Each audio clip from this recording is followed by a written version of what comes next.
face etched in the green glow of the predictor screen, barks the fire order. The world dissolves into thunder.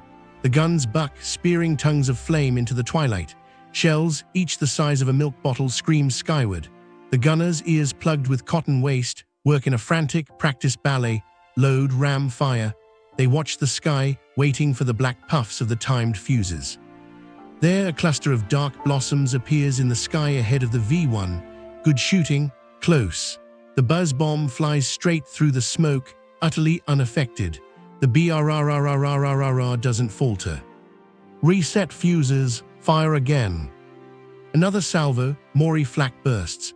This time, one explosion is so close the shockwave visibly rocks the flying bomb's wing, but the flame in its tail steadies.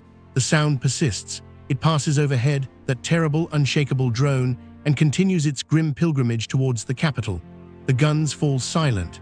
Men slump against their mounts, faces grimed with soot and frustration. They can hear the BRRRRRRRR fadding towards London. They've just thrown over 100 pounds of high explosives at it, and they might as well have thrown stones. This was the mathematical nightmare. Hitting a small, fast target like the V-1 with a contact-fused shell was a lottery with astronomical odds, and the standard method, using timed fuses set to explode at a predicted altitude, was crippled by the weapon's speed. By the time the shell climbed to 10,000 feet, the bomb was already somewhere else. Radar helped, but it couldn't shrink the lethal radius of a shell that had to hit steel to kill. It was like trying to swat a supersonic hornet with a toothpick. London was being pounded into rubble by a weapon that seemed, for all practical purposes, unstoppable. Morale on the gun sites and in the streets was curdling into a desperate, helpless rage. They could see the enemy, they could shoot at it, but they could not kill it. Unless, in a top-secret laboratory across an ocean, a weapon that thought for itself had already been forged. A weapon born not from a gun barrel, but from a light bulb. Aberdeen Proving Ground, Maryland, autumn 1942. The mud here is different. It's a thick, chocolate-colored paste that sucks at boots, grips truck tires, and swallows sounds. In a desolate corner of the artillery range, a small group of men, scientists in rumpled suits and army officers in mud-spattered olive drab, huddle behind a reinforced concrete bunker. The air smells of wet earth, diesel, and ozone. They are not watching the sky. They are watching a crude tower, upon which a small, unmanned airplane is mounted as a target. 100 yards away, a single 5-inch anti-aircraft gun points at it. This is not a test of gun or shell. It is a test of a secret with the code name VT, variable time. Years the problem had been the fuse. You could build a better gun, a better predictor, but the shell itself was dumb. It exploded where you told it to, or when you told it to, based on calculations made seconds, sometimes minutes earlier. In the dynamic three-dimensional chess of aerial combat, that was a fatal lag. The solution, proposed by a team at the Carnegie Institution and Johns Hopkins University, was as radical as it was simple. Put a tiny radar set inside the shell. Let the shell decide when to die. The concept was brilliant. The engineering was a nightmare. You had to miniaturize a radio transceiver, an amplifier, and a battery into a cylindrical space just 3 inches wide and 8 inches long. It had to survive being fired from a cannon, a 20,000-gallon shock that could turn delicate vacuum tubes to powder, and it had to be cheap enough to produce by the hundreds of thousands. The breakthrough came from a most mundane place, a factory floor. To mass-produce the fragile glass vacuum tubes, the heart of the tiny radar, scientists adapted machinery from the radio and light bulb industry. The VT fuse's critical component was, in essence, a specialized, ruggedized light bulb, a glass sphere that could listen for the echo of death. In the bunker at Aberdeen, the tension is physical. This is the 50th test. The 49th ended in a dud, the shell burying itself silently in the mud. The lead scientist, Merle Tuve, grips a pair of binoculars so tight his knuckles are white. An officer nods. The gun crew, cleared to a safe distance, fires remotely. Boom! The sound is flat, swallowed by the damp air. The shell is a blur. It does not arc gracefully, it simply vanishes towards the target. The men hold their breath. They are not waiting for an impact. They are waiting for a proximity. A flash, not on the target tower, but in the air next to it. A sharp, white crack of light and a thunderclap that does echo across the proving ground. The unmanned target airplane disintegrates, not from a direct hit, but from a storm of red-hot shell fragments unleashed 5 meters away. For a second, there is silence. Then a cheer erupts from the bunker, raw and disbelieving. Men are pounding each other on the back. They have just done the impossible. They have made a shell think. They have given it the ability to sense the shadow of its target, to measure the closing distance with radio waves, and to judge, in the final microsecond of its life, the perfect moment to burst. But the miracle in the mud comes with a grave warning. The officer in charge, Colonel William Wild Bill Donovan, turns to the celebrating scientists, his face grim. "Gentlemen," he says, his voice low, "this is the most important weapon of the war. And the enemy must never get one." A dud that buried itself in French soil or a sand dune in the Pacific could gift the technology to Germany or Japan. The order comes down from the highest level.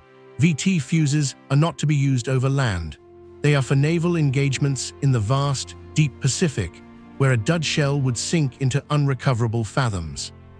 The weapon that could save London is locked away, deemed too secret to use in the very skis it was designed to protect. And across the channel, the BRRRRRRRR of the V-1s is becoming the soundtrack to a city's destruction. The miracle exists, but a rule, born of cold, hard fear, may render it useless. The War Room, Cabinet Office, Whitehall, London, June 18, 1944. The room is thick with a haze of cigarette smoke and despair. The air is still, heavy with the scent of old paper, cold coffee, and tension. Maps of southern England are plastered on the walls, studded with red pins tracing the relentless flight paths of the V-1s. Each pin ends in a small notation: Woolwich, casualties 42, Bermondsey, casualties 18, hospital hit. The pins cluster like a bleeding wound around the Thames. Around the table, the faces of Churchill's war cabinet are etched with a fatigue that sleep cannot cure. The reports are unequivocal. The anti-aircraft curtain, the guns, the balloons, the fighters is failing. The sheer volume of doodlebugs is overwhelming. IF Tempests and Spitfires are scoring kills, but it's a brutal, dangerous game of aerial chicken, and the bombs are getting through. The nightly toll is creeping into the hundreds, then thousands. London is being bled slowly, methodically by a machine. A quiet man in the uniform of the Royal Artillery clears his throat. General Sir Frederick Pyle, commander of Anti-Aircraft Command. His men are at the breaking point. They fire until their gun barrels glow. They watch their flak burst with millimetric precision, and they listen, helpless, as the buzz carries on. He places a single sheet of paper on the table. "The statistical analysis is conclusive, Prime Minister," Pyle says, his voice gravelly. "With conventional fusing, our rate of destruction is between 7 and 10%. The guns are there making noise.